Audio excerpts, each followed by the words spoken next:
no policies at all to protect.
That is meant to be in its own isolated community. The burden and responsibility continue to rest with our political leaders.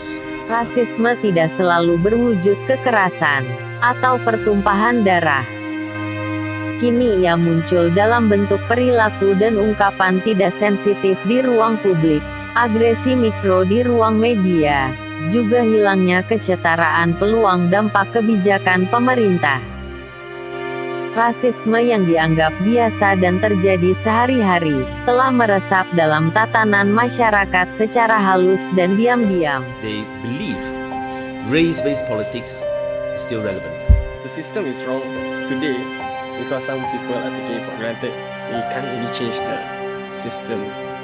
Stereotip yang melabeli etnis Melayu pemalas, etnis Cina serakah, dan etnis India agresif dan kasar, menjadi melekat karena diwariskan para generasi tua kepada generasi berikutnya. Zaman sekarang ini, ya, ada naratif baru tentang kaum Etnis Cina diejek karena memiliki mata sipit, dan dianggap jahat karena dituduh akan menjebak dan menggulingkan etnis Melayu.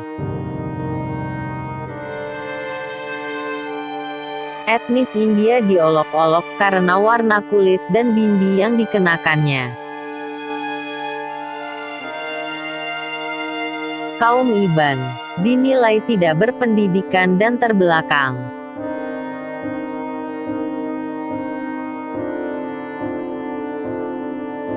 Adalah hal biasa, lowongan pekerjaan swasta diperuntukkan bagi etnis tertentu, atau khusus pelamar yang mampu menggunakan bahasa mereka. Termasuk restriksi dalam menjalankan kewajiban agama, bagi pegawai dalam perusahaan atau lembaga tertentu. On paper, yes, I am Malaysian, but it just doesn't feel like your own home when you continuously being discriminated. Rasisme juga tumbuh dalam lingkungan pendidikan. We cannot achieve unity with having different schools in Malaysia. Saat memasuki sekolah dasar, anak-anak untuk pertama kalinya akan belajar mengenai stereotip rasial. Dan pada jenjang berikutnya, tidak jarang menjadi masa tergelap mereka, saat dihujani ejekan, sasaran perundungan dan perkelahian karena perbedaan etnis. Sebagian besar sekolah vernakuler malah menanamkan norma etnosentrisme. Siswa hanya diperbolehkan berbahasa etnis tertentu dan bahasa Inggris, serta melakukan resistensi terjadinya asimilasi kultur di dalamnya. Itu maknanya setelah Cina buat sekolah kalau ada sekolah Cina, setelah India buat sekolah India, tak perlu.